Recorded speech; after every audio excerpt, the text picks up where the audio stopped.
Ustaz,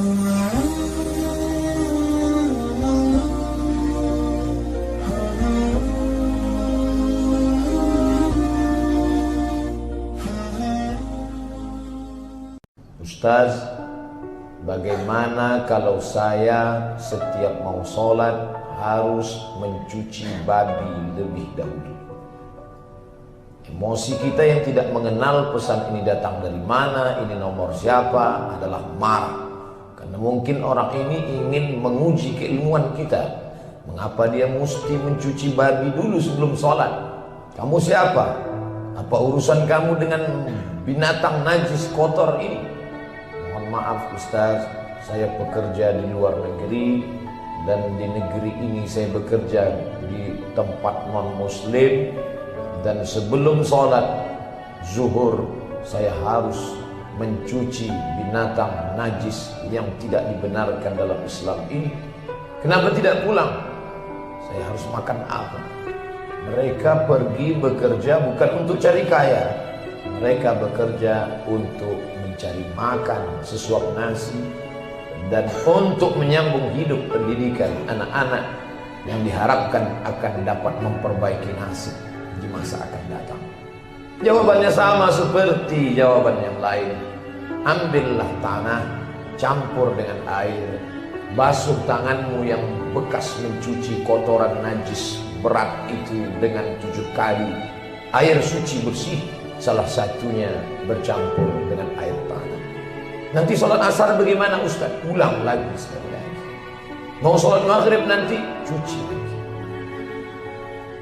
Kita sudah sampai pada level tidak lagi menangis meninggalkan anak karena itu biasa, tidak lagi menangis meninggalkan keluarga karena itu biasa, tapi menangis ketika membaca perih sakitnya hati saudara kita hanya untuk mencari kehidupan, menyambung nikmat hidup yang diberikan Allah Subhanahu wa Ta'ala. Di tempat lain pesan pendek bertanya, bagaimana kami yang tidak pernah sholat Jumat? Padahal hadis Nabi jelas, man tarakal jumu'ata salasa marratin tahawunan. Siapa yang meninggalkan sholat Jumat 3 kali berturut-turut tahawunan, karena sepele, taballahu ala qalbi, Allah mengunci hati. Miskin bukan penderitaan, sakit bukan laknat. Yang paling mengerikan adalah buta, bukan pada mata. Khatamallahu ala qulubihim, hati terkunci. Wa ala sam'ihim, telinga tersumbat. Wa ala absarihim ghishawa, mata tertutup. Salah satu penyebab hati terkunci, telinga tersumbat, mata tertutup adalah meninggalkan sholat Jumat karena sengaja. Kenapa kamu berani meninggalkan sholat Jumat? Saya meninggalkan sholat Jumat karena atasan tidak mengizinkan Ustaz. Betapa di negeri mayoritas kita tidak prioritas.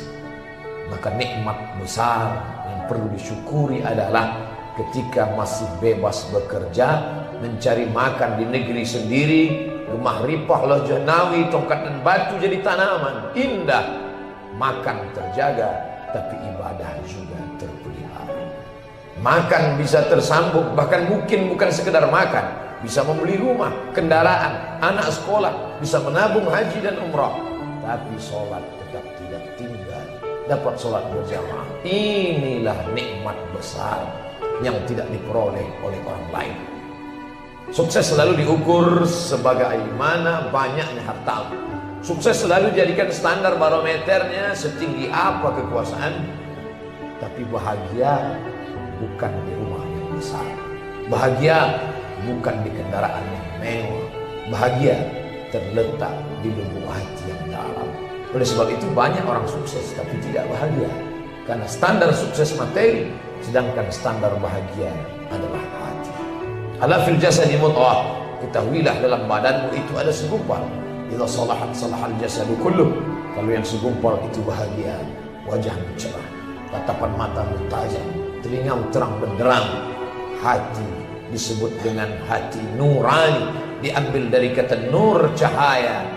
Kita hari ini bisa melihat, membedakan mana hak, mana batil, mana betul, mana salah, mana hitam, mana putih, mana lurus, mana bengkok, bukan karena kecerdasan otak kita. Berapa banyak orang yang cerdas, IQ tinggi, level internasional, tapi tidak bisa membedakan mana hak, mana batil. Yang hari ini berada di dalam masjid, dia sedang berada dalam hak kebenaran. Yang di saat sama azan Jumat berkumandang, fas'au ila dzikrillah, bersegeralah mengingat Allah, tapi berada di luar rumah Allah, tidak ada uzur syar'i, alasan sedikit pun. Sehebat apapun dia, lulusan luar negeri, titel PhD, Doctor of Philosophy, tapi dia batil dalam pandangan Allah. Ketika kita tundukkan kemauan kita ikutkan dengan kemauan Allah, saat itu kita disebut mendapatkan taufik. Taufik, bertemunya dua kehendak, berjumpanya dua keinginan. Maunya kita tidur di bawah selimut yang tebal dengan AC yang cukup untuk menenangkan badan, tapi kita lawan itu semua. Saat itu kita sedang mengalahkan keinginan kita ikutkan kehendak Allah. Di sanalah akan datang pertolongan Allah. Tapi ada nikmat yang lebih hebat daripada sekedar bekerja tanpa ada larangan, mencari makan, ibadah tetap terjaga. Ada pekerjaan-pekerjaan, profesi yang ketika itu dia geluti bernilai jihad fisabilillah. Dulu orang berpendapat, kami hanya pegawai biasa. Yang dapat berjihad ini kiai, para habaib, tuan-tuan guru, mereka yang dipukul ombak di ampas gelombang membawa syariat Islam. Bagaimana ketika Tariq bin Ziyad menyeberang Samudra Atlantik membawa pasukannya menuju negeri bernama Andalusia. Dialah sang mujahid fisabilillah. Kami bukan mujahid, kami manusia biasa, Ustaz.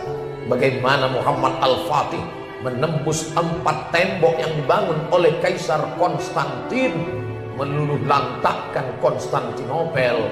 Tapi kata meluluh lantakkan tidak meratakan dengan tanah. Masjid besar bernama Hagia Sophia, gereja yang dulu dibangun oleh Konstantin, tidak diusik sedikit pun. Sampai hari ini masih tetap tegak berdiri. Apakah umat Islam tidak sanggup membangun masjid sebesar itu? Muhammad membangun masjid tepat di seberangnya 2000 keramik berwarna biru, sehingga masjid itu disebut dengan Blue Mosque, masjid biru.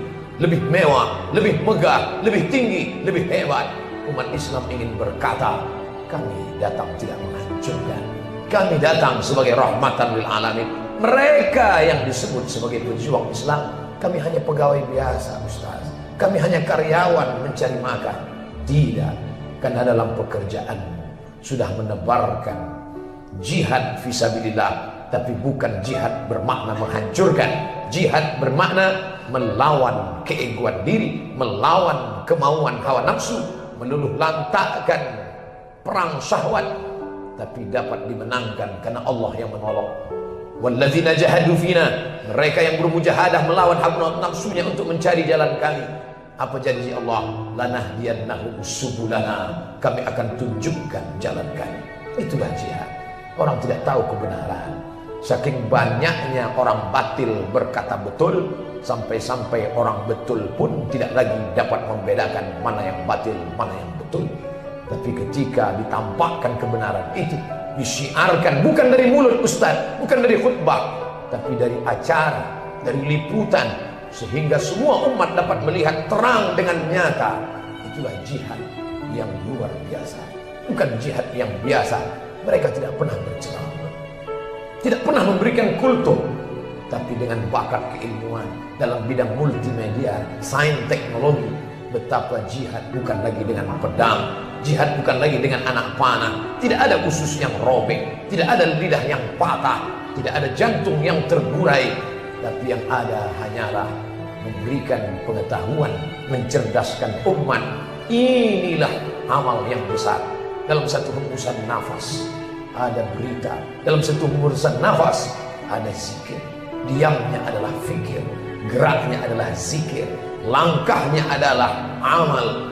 Keluar dari rumah dengan niat bismillah tawakkaltu ala Allah, la haula wala quwata illa billah.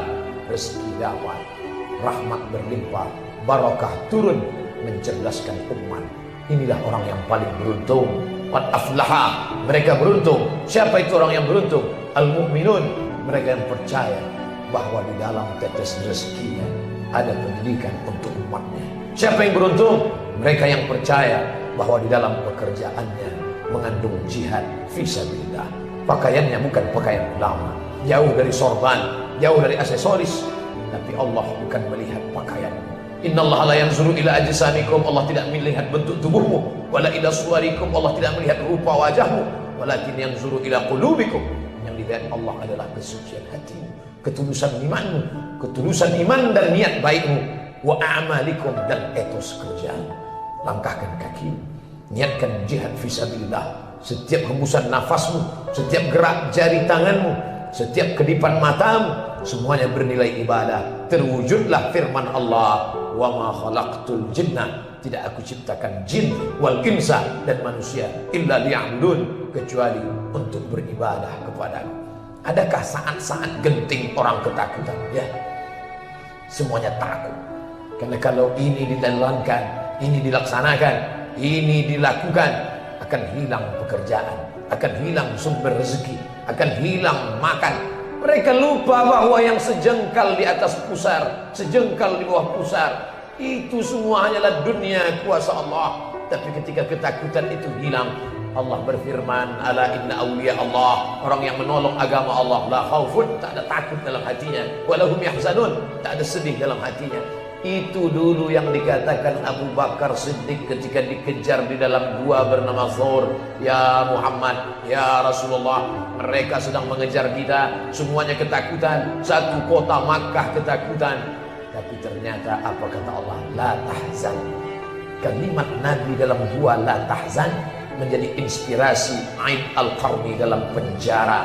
Keluarlah buku bestseller, Don't Be Sad, jangan takut, jangan cemas, jangan sedih, karena mereka hanya dapat menakuti zahirmu, batinmu membuat engkau tetap bergerilya. La tahzan, jangan takut, innallaha ma'ana, Allah bersama kita.